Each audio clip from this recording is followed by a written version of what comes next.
I had been leaning into trying to figure out who I was and what did I really want, because I've been trying to fit the mold, as we all do, because you want to make sure you're getting clients and stuff. And I went, okay, this is who I am. I am glitter and rainbows and explosion. And I do love this stuff. I get glee when I talk about forms. Own it. So I changed my logo, changed my mindset, and started going with I'm happy to help. That is my go-to response, because I'm happy to help. I love helping people. So I've been working at home for over 20 years. These things don't seem to impact our business, but yet if you can have the foresight and be able to see the forest for the trees for these agents who are so focused on just getting this deal done, you will become an asset for life. We're in the dream business, and I love being part of that. And I am going to do everything to fiercely protect it like you wouldn't believe. Transaction Care, the podcast. Welcome home to the #1 real estate show on the market. I am your host and resident care coordinator, Lillian Hernandez, but you can call me Lilly. My goal with each episode of Transaction Care is to demystify the business of real estate from my point of view and interviews from other voices within the real estate industry around the world. I'm giving you the keys. There are no gatekeepers here. Head to transactioncarepodcast.com to join my TC community and to be sure you are subscribed to Transaction Care, the podcast, so you know exactly when new episodes are released weekly. Welcome back to the Transaction Care podcast. I am your host and resident care coordinator, Lillian Hernandez, aka Lily like the flower, because we are learning and growing together. Today's episode is going to be a fun one. We have an industry vet, a leader, a voice of reason for many. She has 20 years of TC experience. She's a realtor, car forms trainer, certified transaction coordinator, car short sale trust certified, notary, real estate forms nerd. She's closed over 7,000 transactions. Did you hear me? 7,000 transactions. That's awesome. She is also the owner of One Stop. And we have Samantha Hayes, aka Sam. Welcome to the show. How are you doing? I'm good. I'm excited to talk with you. I'm so impressed with everything you've been doing. It's awesome to see all this. Oh, I appreciate that. I did not pay her to say that, guys. So we'll just jump straight into it. So shoot. I know a lot of people in the industry are familiar with who you are. I know, as you know, I've been in the game for just as long, but I know it's important to have those familiar faces and voices within the industry, especially on social media, to rely on. But I know you didn't just start there. So let's backtrack a little bit. What was the journey to real estate? How did you get into this fun industry?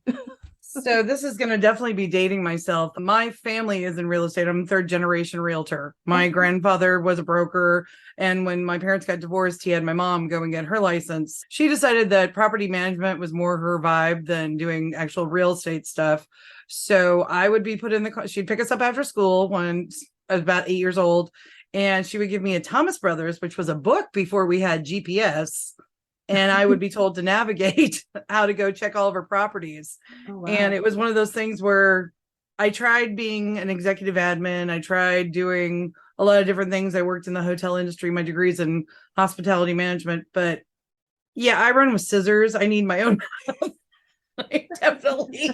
As much as I wanted to be a corporate person, it's just, I was too challenging for a lot of people. So my family is very tight. We're very Midwestern, even though we're Californian. I come from a lot of people from Ohio. So I grew up with my cousins very, very closely, very, very tight knit. And I was having some struggles administratively, trying to figure out what I was going to do in my early 20s. And my cousin Tommy was in the Navy. He had gone to the Naval Academy and actually was the first officer killed in Iraq. And so when he passed, we were only 8 months apart.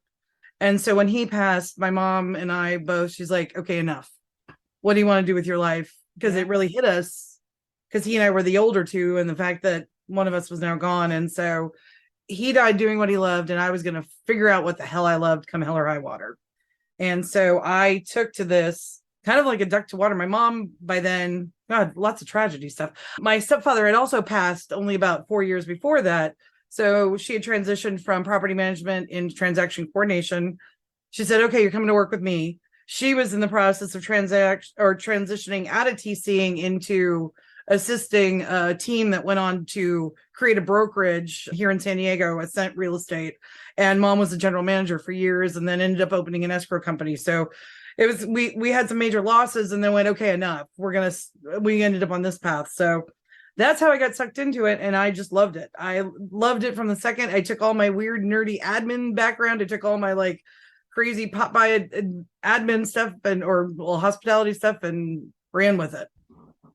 Yeah, thank you for sharing that and being vulnerable with the audience in terms of, your family dynamics. I can definitely relate to having a big family and being close to people and loss. That's definitely one of the sparks in my life in terms of why I do anything. It's like, well, I'm fortunate to still be here. What am I going to do with this time?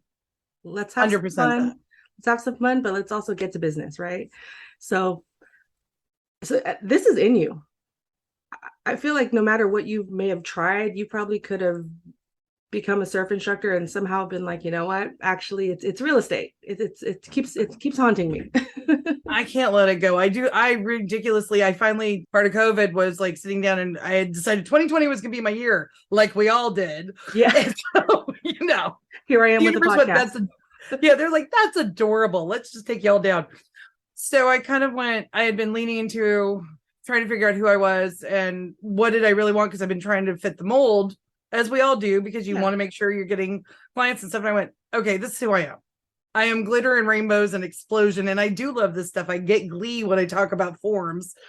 Own it. So I changed my logo, changed my mindset, and started going with I'm happy to help. That is my go-to response because I'm happy to help. I love helping people. That's such a great point, because I think some of us tend to stray away from who we are at our core because of what society tells us or what the quote unquote norms are or constructs of, how we're supposed to be. And I think that's a journey I've definitely also been on lately, is just kind of returning back to who I've always been. But now it's like more enhanced, more informed and, evolved. But I love that. You're like, get to it. And I feel like it's definitely worked to your advantage as well in terms of your presence in the industry and the business. But let's stay back a little bit more in terms of it's a family business, but also it doesn't have to be your business. Mm-hmm. But now you're in it, right? You said you're doing the navigation for your mom manually with a book. if you're watching this online, I'm doing hand motions as if I'm holding a book. But do you remember your first transaction? And was it as a TC or were you assisting? What was that like? So we were, this is hysterical. Okay. So it was the broker. It doesn't exist anymore, but I was in Prudential and Hillcrest off of Washington Street. And they had this little bungalow. They had the main office. And then you walk down halfway down the block to this bungalow that there were multiple agents in. Mom was in there and they put me at a desk and said, okay, here's what you're doing. And she kind of shadowed me the first time. And it made sense because I've always had an admin brain. I've been an executive admin, did all of that. So that totally made sense. And with event planning, I'm very event date driven. So the idea of a closing being what's my driving force made sense easily. Right. And checking the boxes. And because the other side of my world is my dad is the dad, anyways, not the one who passed away, but the other dad is in insurance. So I had risk management in my whole life. And then I have real estate. So putting these two together was kind of no brainer. It made a lot of sense. Oh no, they thought I was amazing because I'm like, okay, do, because I come from a tech background too, but we're at admin. So Excel spreadsheet, every call I was logging and everything was, this is 2003. Thank you very much. And then I would make paper copies. Oh God, I cannot believe how much time I used to spend at a copier. I'd make a paper copy of the MLS and a list of all their contacts and the contract. And I'd staple that and give it to the agents and I'd fax it, those fax machines we used to use. Yeah. I'd fax that to escrow and to the lender. And then that way the agents had a paper copy to keep in the car with them. Because I figured one of the gifts of having your mom being the person who trained you to do this, I could ask her any question and anything she'd seen go wrong or somebody wasn't doing, she could tell me to do. So, and she was like, look, you don't want them to call you. Close the loop, give them all the information possible, keep them calm so they can focus on what they're doing.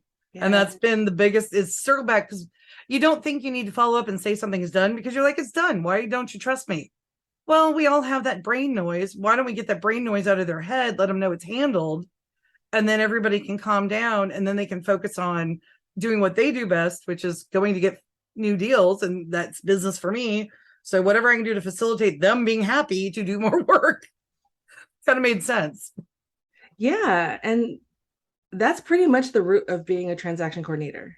Yeah. If that's if that's the model you stuck to, I think you could do well in this industry or in this field in terms of a career, which I'm sure there are a lot of aspiring TCs listening to this. That one, you guys are lucky you don't have to deal with fax machines anymore. Oh my God. Like I can't tell you the last time I've dealt with one, but I started around the same time, like 04, 05, and we had storage facilities, like boxes. I was hired as an office admin to come in and organize the files, not to TC or anything, just to organize the chaos of paperwork that was just becoming mountainous within the offices. So I could definitely relate to that time. And so for any new aspiring TCs, the way technology is set up, you're welcome. You're welcome. My first year going paperless, I didn't do any extra hours. I did 100 more files. And that was tech that's nowhere near DocuSign. I mean, we were still having to chase paper signatures if we had to, or like figuring it out. But then we'd scan them in and then they'd shred the hard copies once everything closed. But we were double dip. That was still double dipping compared to what we do now. We can do files so much faster now, so much cleaner. Like you can actually read the signatures, the writing. Right. And everything was wet. Yeah. It was by hand, and there was nothing. Zip forms, card forms barely existed back then. So when you began, were you working simply just with the family business, or did you have kind of the foresight to be like, this is going to be my business one day? Like, what was that? I was dumb enough to do both. So it was more mom ended up handing the agents over to me. So it was always my own business out the gate. But then when I was working at Prudential, they lost their TC, their in-house TC. So I ran their in-house files and then I TC'd independently at the same time. So I was working 12 to 16 hours easily. So I was on site and then I would work on my files that were coming to me directly because I would be paid at a different rate. They were still a Prudential, but some were going through the company because there were certain people I couldn't fire. Even though there was one, I told him, I'm like, look, I will fire you at this point if you don't. This is making me remember that was entertaining just because they didn't understand some of the paperwork and we had a great talk and it ended up being a great client for years afterwards. But no, I started off independently and then I just did the other because I wanted to jump in because I knew being in-house, one would have more exposure, it was more money, it was more training. I knew that I needed to get more experience and get more files under my belt. And it just was the way my life was going at the time, it made sense to be able to throw myself completely in. I was single, just me, I think I spent 4 months in the actual physical office. And then it was the beginning of everything starting to come down, even though the market did what it did between 2003 and 2007 before the crash. Right. So yeah, it was, but they let me move home early. I moved my business home, I think probably beginning of 2004. So I've been working at home for over 20 years. I am no longer fit to be in a corporate office or anywhere type. If I can't be at home, let's forget it. I don't know what to do. But I always knew that I had to have my own business because of the interactions and the issues I'd had with corporate previously. And I'm very grateful for the experiences and the education I got through Prudential, but it definitely was a blessing when I could go completely independent. Wow. 20 years working from home, a concept that people could not grasp even 3 years ago. Yep. Right. And that's inspiring because I'm like, okay, this is possible, guys. We could do it. There's longevity in this. And especially now, of course, with technology, but in that transition of you working in an office, which is a key point because a lot of people nowadays don't want to put in that extra mile of admitting, no, I need more reps, I need more files, I need more practice. I know what I'm doing, but doing it all at once is chaotic still. And how do I bring some ease into this? And you were okay with working for an office. working with people, whether it was fun or not. Like you said, there were still people you wanted to fire, but you couldn't. But that helped to develop your skills and to also bring more self-awareness to you, who you are as a person. You realized, oh, okay, I did my time. Thank you for your service. Thank you. I'm gonna go home now and do this from the comfort of my space. And I think that's really cool. But in that process of running a business and all the skills you've, built up from past careers, family, and now your in-house TC business, at what point did you catch your stride as not just a TC or someone that worked in real estate, but also combining now, I'm an entrepreneur, I'm a business owner? I'm gonna let you know when it happens. Like, I mean, honestly, it's on. I'm constantly questioning. I mean, I will say part of it, one of the benefits I had was I was dragged kicking and screaming to a Buffini mastermind. And I didn't understand. I'm like, it's for the realtors. Why am I going? I don't care. It doesn't affect my job. And I am very blessed to have the mother that I have who has been my business mentor. When we had worked together previously for a very large special event where she was the executive director and I was her admin. So we've worked together multiple times, and it's just the way our partnership and relationship's been my whole life. And so she's mentored me. Like, she's the one who picked my college. She's like, you keep throwing these house parties. You're getting a degree in hospitality management. This is ridiculous. Yeah. You're gonna keep doing these behaviors. Let's get you making money for it. Smart. I'm really lucky. So with that and everything else, with the entrepreneurial, I get dragged to the Buffini thing. And it's been such a big thing that I have tried to advocate to other TCs is, well, it's for realtors. I don't need to go. Yeah, you do. Because if you know what they're supposed to be doing, you can answer their questions. If you know what they need, you can anticipate how to be ready in your services. If you understand that there's a change coming up and you can see the long game going, hey, that affects this file, this file, this file, this file. Oh, moving forward, like the home hardening that we've had. Learning as much as possible about that and trying to be ahead of it and going, okay, well, we'll pay attention as a house on a canyon.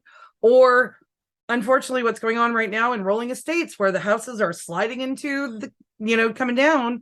Right. And this was some of the stuff of watching the weather that I've been doing for many years, because this was predicted that we would have more landslides due to the volume of water and the drought. And then what happens with erosion, yada, yada, yada.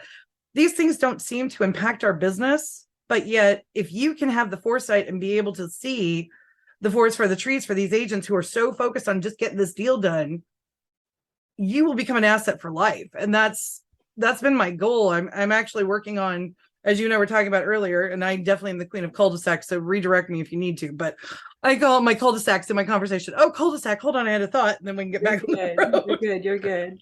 But one of the things I'm doing right now, with it being slower, because we know, and trying to stay aware of everything, is reaching out to all my clients going, look, we've been working together X number of years. We've made this much money together. We've done this many files, and I'm 100% here. I'm not going anywhere. Mm-hmm.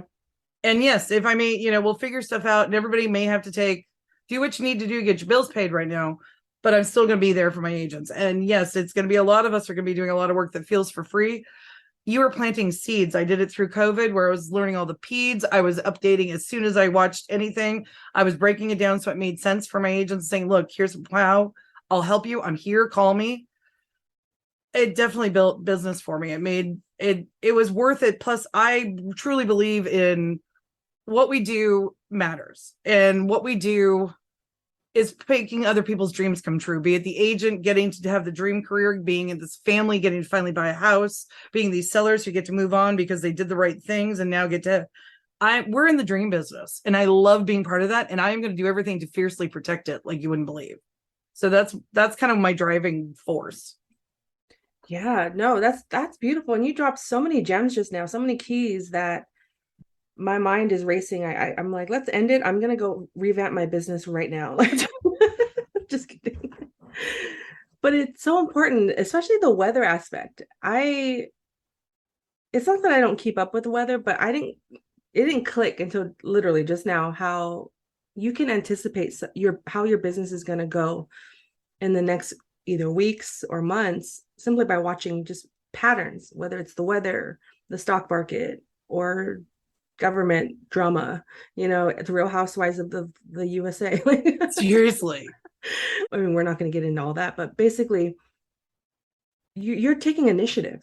You're anticipating. You're not just sitting around waiting for the files to come to you, because there's going to be peaks and valleys, lulls and highs. And as you said, this is where it's July 2023 at the time of this recording, and it's not as quote unquote busy as it used to be. There are a lot of shifts occurring. Technology is changing rapidly, which we'll get into later in this conversation. But there are ways to maintain your business. And like you said, catching your stride is something that always requires maintenance. The first day compared to where we are today, what's that, like 15 years later, almost, 2 decades in, plus there isn't no one roadmap that we can stick to. We can just have the basics, right? And then how can we elevate from there?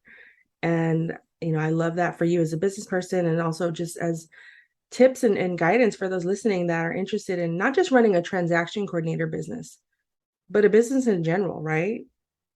You got to stay on your toes somehow. You always have to be learning. And you mentioned 2 things I want to touch on: having a mentor, whether it's your mom or a colleague or a coworker or whoever, and then conferences. So let's go back to the mentor aspect of things. So what were the benefits of having one?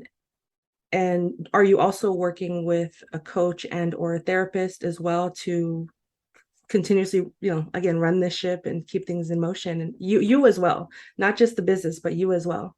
Having my mom has been amazing. We have a very not normal mother-daughter. I mean, it's wonderful. It's awesome. But it's definitely been more as partners. There's been a lot of family dynamics. I helped take care of my part of why I moved my business home was I took care of my grandmother for 13 years. And by me being home and we were lucky enough. Well, my mom was savvy enough. Let's just be real here. My mom was savvy enough. They bought the house. Yeah. Like, she bought the house next door in 1990s, knowing that it was a single level. Wow. That we were going to need somebody in the family was going to need to be able to do this. Wow. Yeah. Wow. So, time out. Let that breathe. Let's let that breathe. Talk about foresight and just, wow. Okay. So continue. Thank you. I needed to process that because, yeah. Okay. Yeah. No, people with big families. I'm Samoan and Mexican. So both sides are massive. It's like the thought of we're going to get older. And we always take care of each other. Flat, go flat. Oh, at one point we had, because my sister's ex-husband is with NASA, so he would go to Antarctica from Thanksgiving to Valentine's, because that's the summer season and when they can get the planes in, because then the fuel doesn't freeze. So when my nephew was very small, Kate would move home for 4 months. So we had Wyatt, who was, between 2 and 4, my sister, myself, my mom, and then my grandmother. So we had 4 generations living together so family is anybody, and I do tend to consider everybody instantly. If you're my world, you become my family or my friend. You have no choice. Yes. Whether or not you want that, sometimes it's just how it works. So, but with that and her moving home and the foresight of my mom, and it's one of those things of looking during the long term of when you're doing this with a mentor and when you're doing things with her, she looks at the long game, and I can get a little lost in the details sometimes, because as we all do, and I am definitely the epitome of a realtor where, oh my God, everything's so busy. Oh my God, I have no business. Oh my God.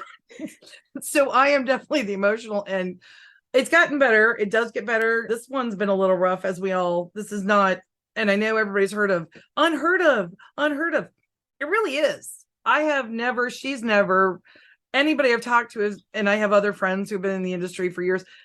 We have never experienced a universal PTSD emotional response. Right. And we're all changed. I mean, I look at photos of 2019 to 2022, 23, and I have younger friends who are in their 20s and 30s, and even you can see the change in all of us.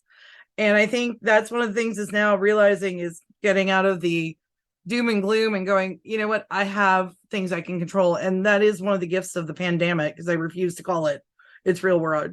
But one of the gifts was, I think we all learned the inner strengths that we had because we had to. And it's now your choice to keep using them and grow those inner strengths that you maybe would not have had the same time to cultivate. And that's what I'm trying to work on. Exactly. And sometimes that takes reaching out for help with, mentor or a coach or therapy or psychology, whatever help you can get. I think it's important to advocate for yourself and not hold on to everything and feel like you have to do it alone. That's also one of the reasons I wanted to start this podcast, because I felt like, well, I'm not networking. I'm not meeting people. I don't know who these people are. Like, we just come in and out of these Facebook groups asking for help, taking.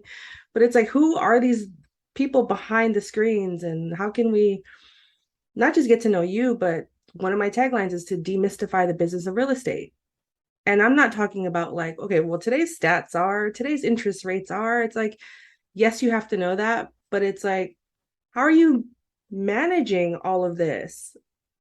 How are you staying quote unquote sane? You know what I mean? And it's not easy being an entrepreneur. Even if you're just a transaction coordinator, you're not running a business, you're in-house or you're an assistant. It's such an emotional, it's a very emotional, especially the residential side. It's part of why I don't like to do commercial, because it's not as emotional, and some of the behavior is almost worse sometimes for me. Yeah. I mean, at least my interaction. I know other people love it. My cousin is a commercial realtor. He loves it. No thanks. I like part of the like, oh, you're getting your house, or oh, we bought grandma's house, or like, I like that part of it too much. But it is very, so circling back to your conference question and the Buffini thing. So one of the things that I loved about and what sucked me into the Buffini stuff is it's the 5 circles where you've got to have balance. You've got to have your health. You've got to have your mental, your spiritual, your family, everything else. I have not done as many conferences the past few years like everybody else. Even I've done online stuff. I don't currently have a therapist. I don't currently have a specific coach because I live with my mom. So I kind of can go upstairs for that. But I'm a huge believer, and I learned a lot about it, was YouTube University. There is so much free stuff. So much free stuff on YouTube. Yeah, I know I have a channel. You've got your channel. Like, there is so much stuff out there, and so many people that want to share. Yes. They really want to share I love talking about it, because I know I just love it. It doesn't matter. Even if, the helping somebody else is great. I love talking about this stuff. And so I think that's something that we forget, that everybody's like, I need to have the newest, shiniest, whatever. And sometimes yes, it's always good. You got to stay aware, got to stay up for tech, got to stay up for everything that's coming up. But sometimes going back to basics when things are a little tight or a little hard, reset your foundation and keep going. So that's what I've done, is I'm trying to, as it's slowing down, or I'm hoping we've done this and now it's time to go back up. But I'm like listening to something real estate related or business related or something motivational every day. That's definitely something I'm circling back to. I need to get back to my 5 gratitudes. I used to post my 5 gratitudes every day, and I haven't done that for a while. And I need to circle back and get my head out of my butt. And then I'm in the SCA. So when everybody sees me in my crazy dress costumes, as I call them, and my crazy dress friends, I'm part of a really amazing group of humans that do reenactment of medieval times and things. And it's not LARP, because everybody else, it's not LARP. I don't have a persona. I do run a bar. That's fun. I get to go run a bar. But it's a great group of people that are actually amazingly talented and kind, and refill your cup, and definitely have a shared just wanting to experience life. So pretty cool. That's how I balance. It's not normal. I don't recommend it for everybody, but it works for me.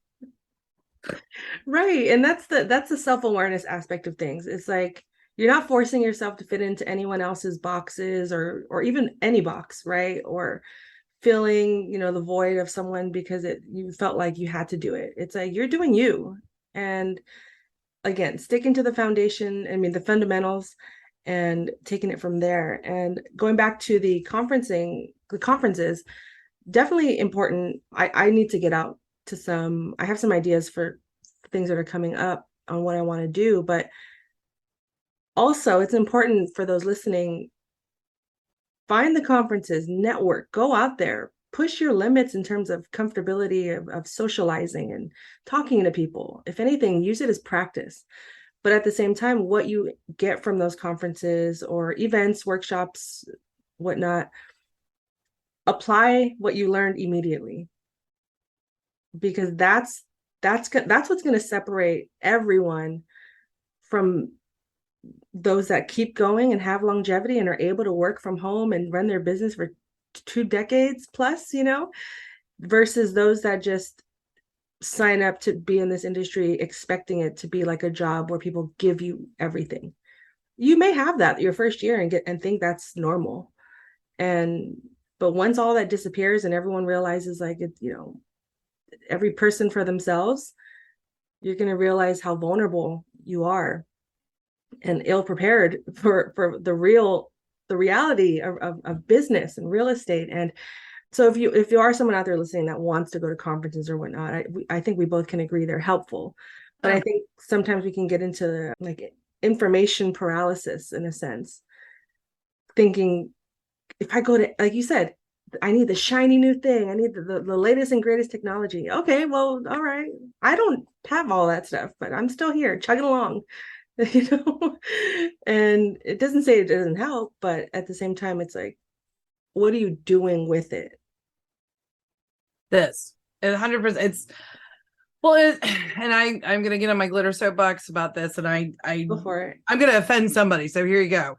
I have a challenge every time I see, and same with realtors.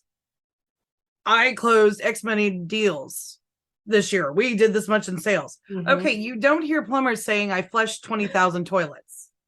Like you don't. Yeah.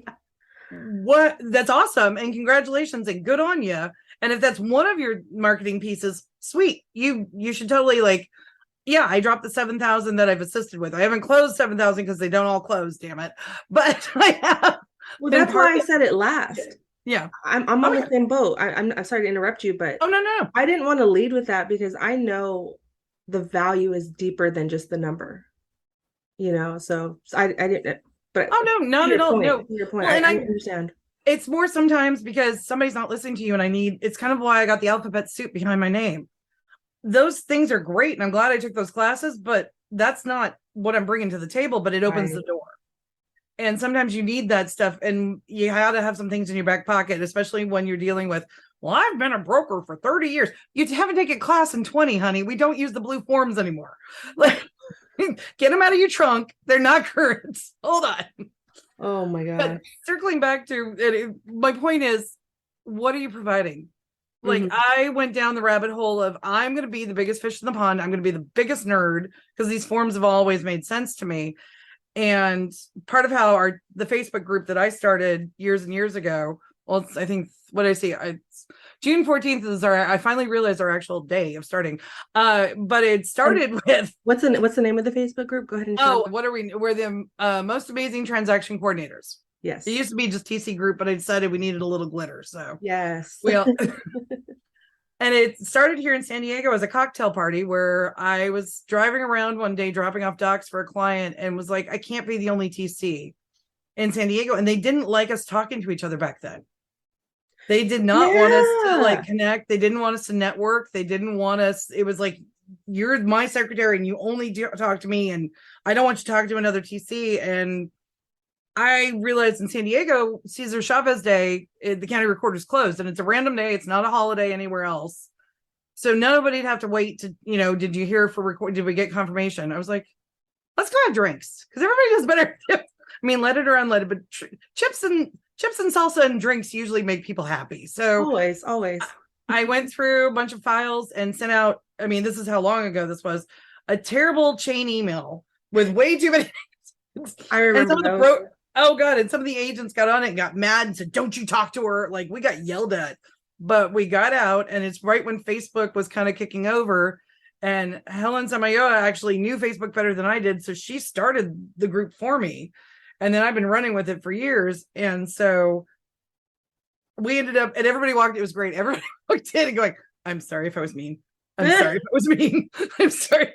And we started putting faces to names, and I used to do, and it just got life and everything else. And I really should get back to it, is circling back to that networking face to face. We used to do breakfast. We used to do all sorts of meetups. We would do the TC, TC Appreciation Day came about because whenever Cesar Chavez Day is, they're like, you made that up. I'm like, yeah, I did. Yeah, I did. But guess what?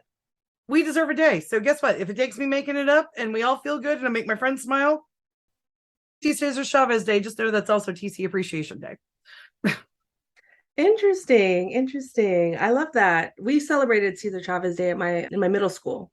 I'm from San Francisco in the Bay Area, so I'm familiar with that day. And we studied him, and it was normal. It was normal Yeah. for us, and I get it. But that's interesting because being a TC in the Bay Area or being in the real estate industry up here, what we consider Northern California, and you're in SoCal, I felt like there was a lot more unity down there. And it makes sense now because it was created. It wasn't just this natural thing that was allowed.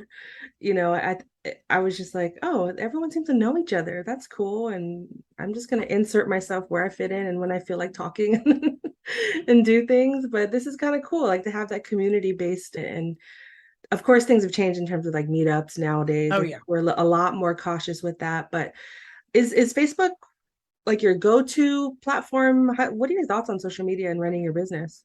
I think you should be on everything right now for dispersing information when I'm sharing documents and everything else. Honestly, Facebook is the best when you're dealing with groups and everything else that I've found. I'm on Instagram.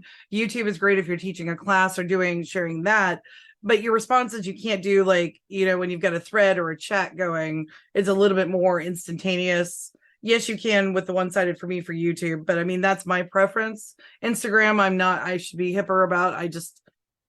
I'm so focused on Facebook because that's where I've been. I'm about to get on Threads because, of course, we all should at least get our business names locked in. So we have that ready. Right. And LinkedIn, I follow Gary Vee. I'm a big Gary Vee fan. He definitely gave me permission to use 4-letter words sometimes. Love him. But he's real and he's right and he's transparent. And LinkedIn is something that I don't think we tap into enough. And I think it's going to evolve more so as the platforms are kind of doing some shakeups and sorts out here. So it's never going to hurt you to be on everything else. I'm trying to get my Google business page, but I did something wrong and they're mad at me. So I've got to fix it. And I have no idea what I did. So, but yes, I think you should be on all social media platforms. I do think I need to be posting more than I have been. I do believe in video way more. It doesn't matter what you look like. I'll get on with no makeup on if I've got something, because your energy and your passion comes through. Yes. And that was another blessing of the pandemic is, all this like perfectionism went out the window when we were trying to stay connected to humans. Exactly. And that should be the focus is, look, I know I've had issues with going in. I know once upon a time, if I had started in this business with the size physique I have, I would not have had the volume I had because people didn't meet me face to face. And I know things are different now, and yay, Lord, we're all trying to make a better place. And I've proven myself, but I understand that fear and I respect that fear. But getting over that fear is what got me in the door. And that's something you got to use that fear as your fuel to not let that be what holds you back. And it's hard. And I get it, but I promise it's worth the euphoria afterwards of doing it. At least for me, is always so freaking worth it. Oh, I couldn't agree more, especially the being comfortable in front of the camera and video. I love video. It's easier for me than to just sit here and write a course or a workbook. I'm just like, let me just tell you straight up. And if you really value my time, I just started a paid TC membership. I'm like, if you really value my time and want to support me, just go hang out over there. You can talk to me one-on-one in a group setting, but it's like, just get to the point. Yeah. I also learned that from Gary Vee, amongst other online people I consider mentors, even though I don't know them directly. And it's funny you say like not caring about what you look like. And it's like, yesterday I'm getting sidetracked now, but it's to your point of I filmed a video and I'm wearing one of my t-shirts with my business name on it. Me too. You just can't see. Right. And I was like, well, make sure it's high enough to where it's on camera, we could see it. But it was just easier for me to not have to pick out what I'm going to wear at home.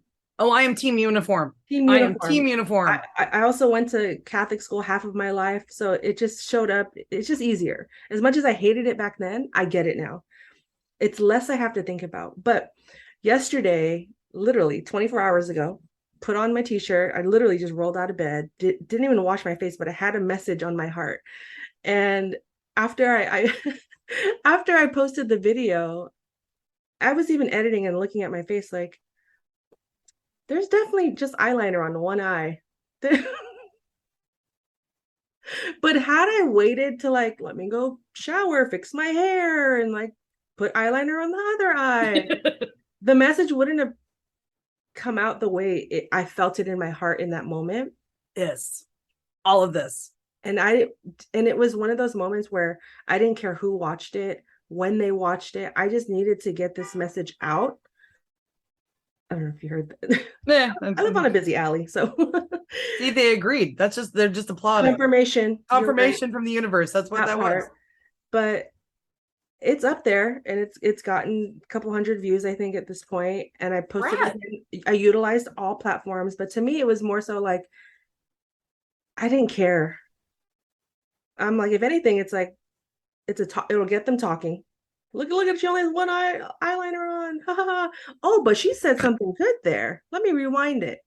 And again, I didn't do it on purpose to like, I didn't show up. Right. That's not my thing. Like one eye with eyeliner. It was more so, man, okay, I have this message. Let me hit record. Boom, it's up, done. But I had to get it off my chest. And however I looked is how I looked. I mean, I eventually realized, and I was like, I think it's time to go wash our face. Let's not go the rest of the day like this. Maybe you're starting trends. Yeah. Who knows? I did one last summer, and because the fans were too loud, so I turned the fans off, and I'm standing in here and all my lights, and I was just dripping with sweat through the video, just dripping. And so I went ahead and said, the topic's so hot, it's melting your TC, and just use it as the cover page. And perfect. You gotta, and I definitely have taken some selfies when I look like absolute crap, and I'm starting to use them because they grab your attention on my YouTube, and I think they're funny. And anybody who knows me, I'm the queen of like, if I can make myself look stupid, I will do it because it just makes me laugh. And I figure, there's somebody out there who needs, this is the best way I can be like, I can do it. You can do it. We got this. Yes. Come on. We got this. You. And so if it takes me, like, I love to go, okay, I look terrible on the camera. Like, that's fine. Guess what? You still got great message. You still have something to share. You have a voice, and we want to hear it. Exactly. And you just have to have fun with it too. And that goes back to also knowing like kind of who your ideal client is anyway. I get a lot of people in my DMs like, how do you do it? What do I do? How do I market myself? And I'm like, it's going to be more than a DM. Let's start there. But I always tell them, I'm like, just be yourself, learn the fundamentals, right? Which I want to talk about a little bit, how not so much the structure of your day, but like, what is a day in the life of of Sam and One Stop? And is it typical? Because I think some people have this perception, like, this is how I'm supposed to run my business. If I don't do this, I'm failing. And I always remind them, like, well, you own your business, right? Or you want to own a business. You can do it any way you want. Well, so the thing I always remember, because one, I feel like I'm failing every single day. I do. And it's, it's because we all have this vision of the perfect day in our heads, right? And what we've seen and what we've been told, and the reality of the husband got sick, the dog's puking, this person went rogue, the cleaners showed up too, or like, this has just been what's happened this week. Yeah. Like, mom's falling down. What's going on? Like, who's going? And, first of all, bad people don't worry if they're doing bad. Entrepreneurs who are failing, who are not, like, if you were in a bad space, you're not going to be like, I'm saying this wrong. Hold on. If you think that you could do better, that means you're already working towards it. You're aware of it. It's already on your conscious level. People who think they're perfect and have no errors, don't worry about that. So there's one thing to take into account. My day is very fluid. I have chosen, and I am not the poster child for this, so I'm going to say this. This is my choice. Please, dear Lord, do not feel that this is anybody else's thing. I am very blessed. I don't have kids. I live with my mom. I have my husband stay home. Like, he takes care of me, and mom does stuff around. So I have a lot of traditional things that could take up my time that have been removed out of my life, because luckily they both support and know that this is what I do best. Plus, I've been banned from the washer and dryer after I almost broke them because I don't know how to balance a load. Skill set I don't possess. I own it. It's fine. But I can TC a deal in 30 seconds or less. But, I've also chosen to be on call with my agents, and it took a while to put better boundaries in place where when I'm onboarding, and as I've talked to you, because I've built up the relationships with these long-term clients, as I tell them, I said, I will answer the phone 24/7, 365, more or less. I mean, I do sleep and everything else. All I ask is, just as you need the time to take breaks, I need time to take breaks. So with that flexibility, if I'm going to be available for that 9 p.m. phone call on Saturday because we got a client freaking out and 2 minutes of my time will mitigate the potential cancellation, I'm in. But I also need you to be flexible if I need to get my hair done. I need to go to the doctor's. I go camping twice a year where I completely unplug because I have to, because I'm so on call the rest of the time, I will implode. And it's amazing how having that, just here's the reality, this is what I do, and setting that expectation from the beginning. And if a client goes, well, I need you for this, or you can tell, I'll be like, maybe I'm not the best match for you, but let me refer you to one of these amazing TCs that I already work with, because we're not all going to want to work with them. That's the awesome thing of having the network, the group, and everything else. There are more of them than us. 1, 2, not all of us work the same. We shouldn't. We're all different humans. That's why we're entrepreneurs. 3, let's get everybody to their highest and best connection. Because I am team no upset tummy files. That whole finding your ideal client. I tried so hard to fit in so many square boxes, round holes. Wrong. It was, and I would be so upset, and I would not be doing my best work, and I wouldn't be able to be in the flow, and I'd be so worried about messing up or doing something wrong that I missed things because I was so like, it has to be perfect. It has to be perfect. And that's not fair to that client. That's not fair to me. And that's not fair to my other clients, because it's taken away time from me doing why they hired me, which is being in my flow, being highest and best. So I think that's something we have to remember, where yes, right now, believe me, I'm just as thirsty, hungry as all the rest of us right now. I've cleaned my house for 2 weeks. I haven't had time to do that before. There's a reason, guys. At the same time, there's certain files that aren't worth touching. And you've got to be able to be aware of that. And if it feels risky or something feels off, and even if everybody's going, no, it's fine. No, it's fine. But they can't give you code. They can't cite you. They won't put it in writing. It's okay to run away. It's okay to say, no, this goes against my business. Our business models don't align is my go-to phrase. So I think that's how do you find, what's my day like? My day is, I had a client messaging me at 9:00 last night. Yep. I was getting everything over to him right away. I've also had clients call me at 6 a.m. Yep. Have I also had them send me money to go say, have 2 drinks on me while you're going on vacation? Yep. But that's a relationship I've worked on, and that's been a lot of years of building. And you've got to decide how you want to interact with your clients and what level of intimacy connection you want with them. I couldn't have said it any better, to be honest. And I think that's such a great point of view. And like she said, everyone's life is different.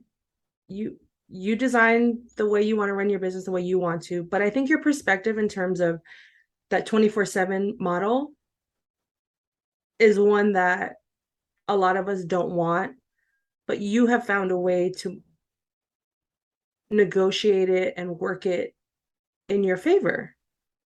You know your boundaries, you know your limits. And like you said, you had to learn that over the years. I'm pretty sure the first time you did it, you were just like, what the hell? Like everyone's going to fire me. Yeah. Oh, I think that I'm like, okay, yeah. I haven't heard from anybody in 2 weeks. They're all firing me. Everybody's firing me. Yeah.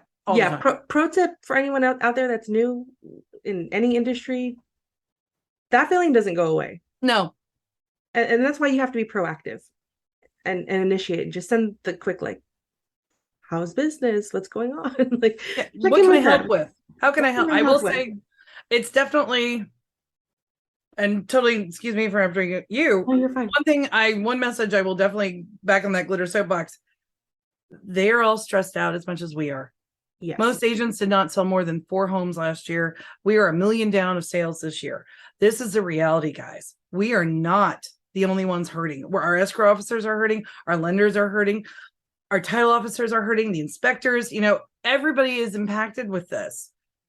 So when we're going, well, give me business, I need you to give me files, I'm just calling you to give me, they're already feeling enough pressure on their own with their families, their bills, their lives. You may want to think about what would connect you with somebody? Maybe now is not the time. Maybe they don't have a file for another 6 months, but I'm going to make sure you know what's going on. I'm going to make sure, hey, I'll get you through it. Well, I'm not up to date. Don't worry about it. I'll get you through it. We'll talk. I've got a video. I've got this. Let me help you out. Well, I don't know if this deal's going to go through and I don't want to waste your time. You are not wasting my time. I am on the team. I understand this is part of it. And that's been my business model. You don't have to do that. And I know that's definitely a Gen X boomer influenced mindset. And times it has bit me on the ass completely. Other times I am so grateful for the amount of, I really don't have to market. What I get to do is share. And I get to share, and I purposely share like with my escrow officers when new forms come out. I purposely share with my title officers. They don't have access to that stuff. And lenders, everybody else make sure they're up to date and break it down going, okay, read it and figure out how would that impact your client, like trying to explain the TOPA, which out here is the tenant occupied purchase addendum. So explaining the big change, they're like, well, it's no big deal, those are just the kids in the house.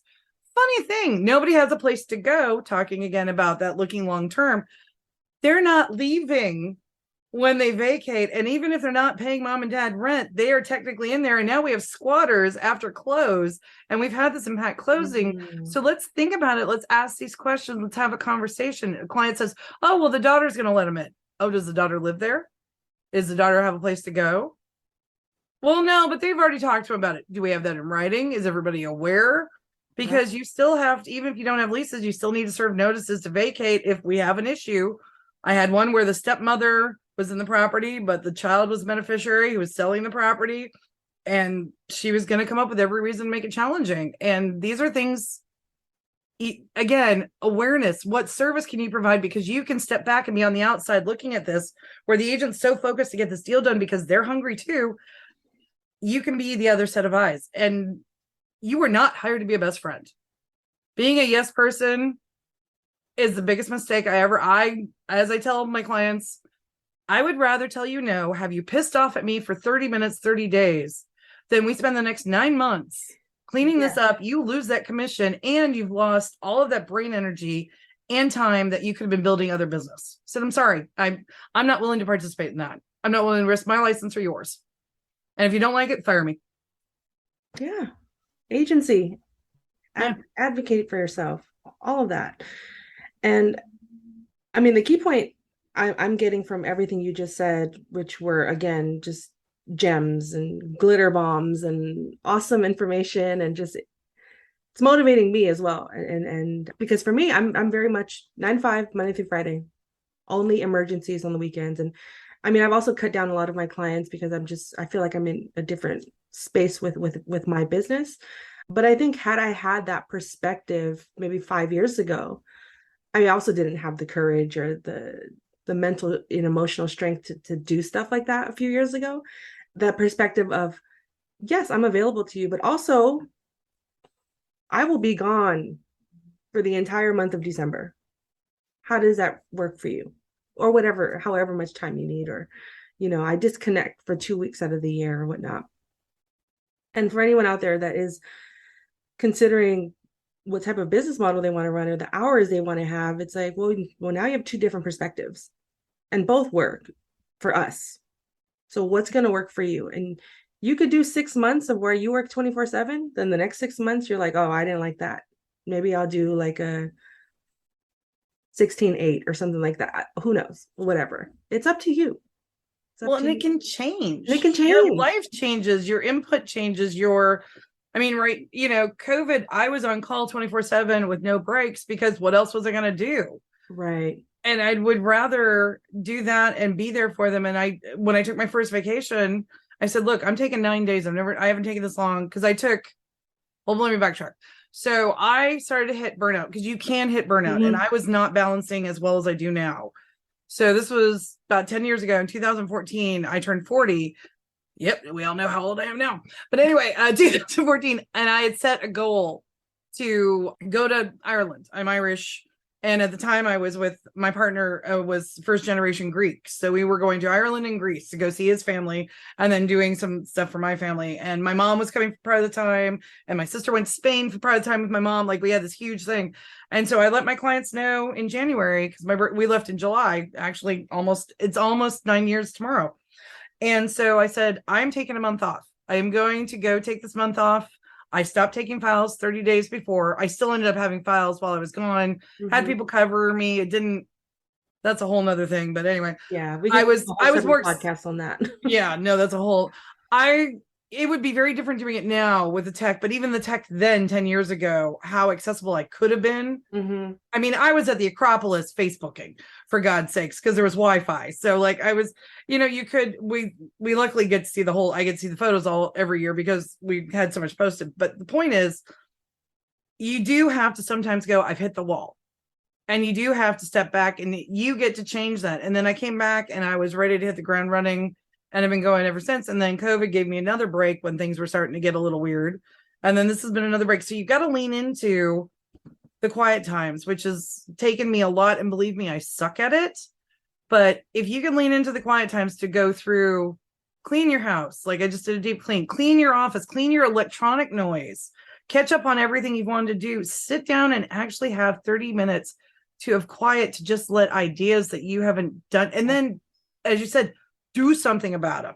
So like, this has been my last week of getting this stuff sorted. So now I actually have space to do something about it and get like, I'm going to make, I'm going to make ornaments for all of my clients and make sure, where all the closing statements are now, not in January when escrow is getting hit like crazy, and get up, another thing to think about is I just watched Buffini's Halfway Rah Rah, and that got me recharged because I knew I was a little low to come talk to you and I didn't want to be that's not good. So with that recharge, I will say stuff's coming and we're going to get busier again. So we're so out of practice as we've been, remember what happened in 2021 when everybody's here, we went from nothing and then it just out, even later 2020. Talk to your agents now, set up plans for, okay, as soon as you get the listings, let's do XYZ to be prepped for the escrow. As soon as you get the offer, let's do XYZ to get prepped for the deal. Let me talk. What steps have we missed before? How can we build things in now and fail safes? Where have there been mistakes? Where have things gone wrong? Okay, well, I didn't have enough space on my email. Let's call the tech guy now and get that fixed. Like, I know it's hard when you don't have the income coming in to put the money into the business. And I understand that. And definitely find the most cost efficient way to do it. But the more you can invest in your business, the better return you're going to get because you have a solid system and you can go out there knowing you can deliver. And the message when you're solid in your delivery is very different than, oh, sure, I can do that. I'll learn that. I got that. It's a very different communication. Your client feels different. And I think you'll see a change in your business. So if anything, take the summer and just invest in yourself and your business and whatever you want it to be.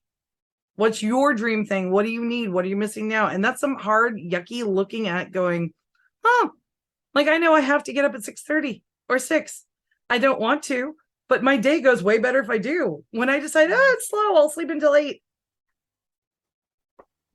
So you got to decide, you. Wow. I could talk to you all day, and I know I run at the mouth. I'm sorry. No. I'm trying to hold myself back because I also don't want to be talking over you and the feedback with mics, but we could go in all day, and there will definitely be more interviews with you. Anytime. We'll do other things together. I hope, but you've touched on so many great points in this conversation, and I'm so grateful that I was able to get you on here, Sam. I truly value and appreciate your time and the access that you've provided us to you as well online. I'm happy to, whether it's on YouTube, all of those things. And before we close out this episode, I do have a couple last questions that I want to ask you. Shoot. But I do want to take the time to thank you, just not for this conversation, but for all the conversations you've had with many of us in this industry, and being a leading voice and an authority in this industry that is reliable and trustworthy. So thank you for that. So to wrap things up, I have a familiar question and one I just made up this week. So let's go for it. Cool. Let's do it. So with your growing experience and your career flourishing, what is something you're glad you did starting out? And then what is something you wish you had done starting out? I'm really glad I did the extra steps. I think no matter what it looked like, there was always some sort of brand or something that my touch was on there. Like I used to go and make the CDs and they had to have the same logo. They had to have the same universal design. Those little things, it seems small, even if it's a color, everybody knew what I touched. And that was really important to me. So that was definitely something I'm glad I have stuck with. Like red has always been my color. You've seen anything red. And I think also it was come from a place of service. That's key. That's key. And then what is something you wish you had done in the beginning? Said no. I wish I had said no. I wish I had said, no, you're not right. I wish I had not. I'm very happy now, but as I say, no upset tummy files. If there's something off, there's something off, and you got to speak up about it. We're not here to be besties. So don't worry about being liked. Worry about doing a good job. That part. No is a complete sentence, people. Yeah. And finally, how do you care for yourself outside of work? Oh, I make way too many things with my Cricut. It is not safe. And I have an amazing, I really, truly, it's been cultivated over the past few years, and my husband's a result of it. But I have the most amazing group of friends that have become family that I am so grateful for. They're very good at checking on me. And I ended up with, long story short, my brother, Jed, doesn't have any biological, but he has a friend who's been a friend for many, many years. And the joke is, Jed's is Wookiee. And so I have a sister Wookiee-in-law and a brother Wookiee-in-law and a couple of other couples of friends that are basically brothers and sisters at this point. And I am very grateful for all that. Having time with them is really how I take care of it. And also, they're my reality checks, and they also told me when I'm screwing up. So I'm very grateful. So that's what I do, is I go spend time with them. I make too many crafts and come up with crazy ideas and throw parties. I love all of it. And this has been awesome. I appreciate you. So tell the people about your business, how to follow you, learn from you, all those things. And the floor is yours, as it has been the whole time. But you have been incredibly gracious, and I probably have gone on every tangent possible and over-glittered everything. But I'm on Facebook and YouTube at One Stop. Everything's at One Stop TC. What you're going to want to do is, I'm actually going to have a really good friend of mine who's in the solar industry do a solar training with me next week. Nice. So I'll be pushing that out to everybody, and that video will be available. I am stepping back more from the TC group as a whole, doing a lot more that's forward facing to the agents. So that's why with One Stop. And it's a Facebook group to follow there as well. But basically, 619-993-7264. That thing's surgically attached. I will talk about this till I'm blue in the face. How can I help? Because you know what? I get to go right upstairs and go, Mommy, somebody else should get to have that type of support the way I do. I love that. Thank you so much, Sam. This has been, again, a joy, fun, and informative, inspiring, all of it. I'm so glad we made this connection and we made this conversation happen. So all of her information will be in the description below. To reach out to her, definitely give her a follow, or just a hello, or a simple thank you. It goes a long way. And in order to follow me, it's Transaction Care across all platforms. Pretty easy, straightforward. And you can go to transactioncarepodcast.com to stream other episodes, as well as join my TC community, mytccommunity.com. It's going live. It's live. By the time you listen to this, it will be live. We're here. That's so exciting. I'm so stoked for you. That's really cool. Thank you. It was definitely an exercise in doing it afraid. It's still growing. It's evolving. I'm not here to force myself to do anything I don't want to do. But it's just my way of giving back as well. And how can I help? And I saw some gaps, and I'm doing my best to fill them the way I know best. But Sam is a great resource. I'm a resource. We're both here willing to help. It's collaboration over competition. I'm not here to block anyone's blessings. So whichever route you take in this business, it's all available to you. And I'm just doing my best to provide you guys with as much access and information as possible to thrive. So until the next episode, thank you again, Sam. You've been great. But until the next episode, I'm giving you the keys. There are no gatekeepers here. Care for yourself, care for your wealth. Your time is worth it. Let's coordinate. Talk soon. This week's episode was brought to you by mytccommunity.com. Mentorship, straightforward training, and guidance for those aspiring to own their time and build a location-independent lifestyle. You have the power to design your dream life.